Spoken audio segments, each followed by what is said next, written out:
Here, sign up to a 3-year contract where if you want to upgrade any of those components, you'll have to talk to us first and we'll be able to charge you for those new components. Also, we'll give you home monitoring and we'll call the emergency services for you, but if you ever want to cancel that, we're going to charge you a early cancellation fee. We'll also make sure to put in some proprietary devices that only work within our own system here and won't talk to anything else. All this for the low fee of $20 a month, unless you want to add another sensor and then it's $30 a month. Or if you want to add a camera, it's $60 a month. Give me a break.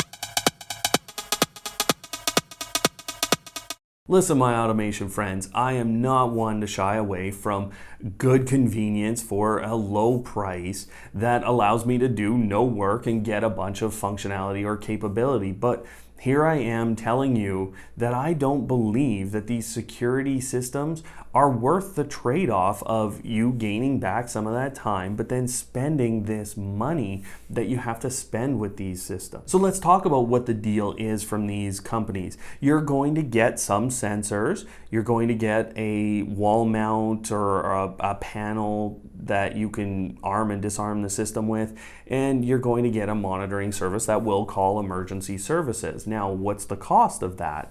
Well, usually you have an activation fee or an installation fee.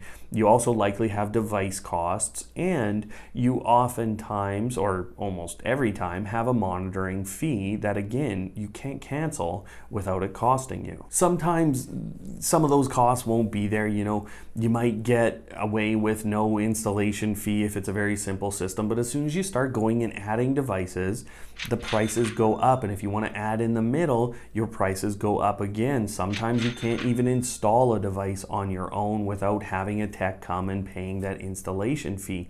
So upgrades in the future, if you haven't got this all right in the first place, can be very pricey. Now, what's the big draw on all of this? It's really that monitoring service where they will call emergency services for you. So we need to talk about how important that actually is. From my perspective, it really doesn't matter at all because my internet is up 99.5% of the time, and I live in the middle of nowhere. When I lived in the city, it was closer to 3.9, so 99.9%. On top of that, there are 6 to 8 hours of the day that someone is at home on weekdays, and so that's let's say a third of the day that we don't need home monitoring necessarily.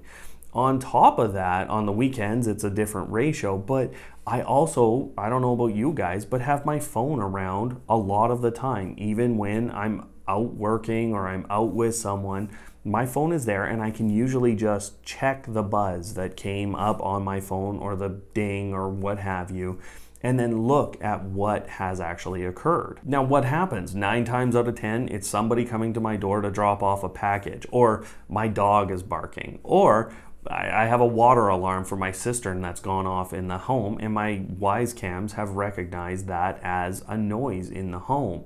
So 99 out of 100 times, I don't even want to review the event. I know it's happened, but I know what it is and I can move on with my day. And the 1 out of 100 times that I have to go and actually look at what's happened here, I know the system the best. That's the other thing.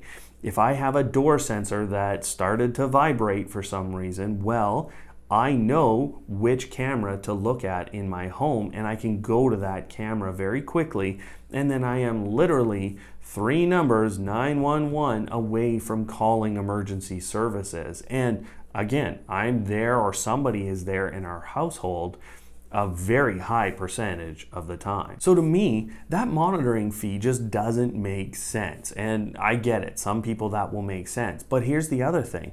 These companies are going to be there in under 2 years for sure. Google, Amazon, and Apple as well. Samsung for sure is already there with their DIY system that I use, but they will be there within a couple of years, giving you the ability to immediately call emergency services for all kinds of reasons. We're already seeing it with Google in the UK. The installation fees, the activation fees, the device fees later when you want to upgrade, these things are sometimes thousands of dollars, folks. Even in the most basic package where you got everything for free, over a 3-year term at $20 a month, that's $720. And let me give you a little comparison here.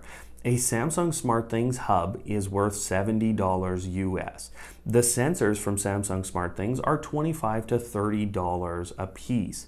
You can go get Wyze Cams for $20 to $40 depending on where you live. Sometimes you gotta import US to bring those in and get them into your home.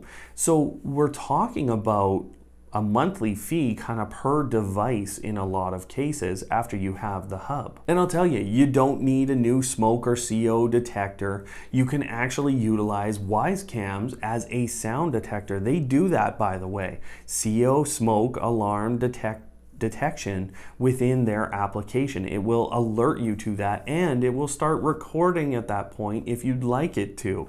So these capabilities and the ability for you to understand your own system, be able to respond to it correctly, and really do it in a very easy way at this point. All of those sensors that I talked about, those are stick-on sensors. They're not things that you have to install and are really difficult.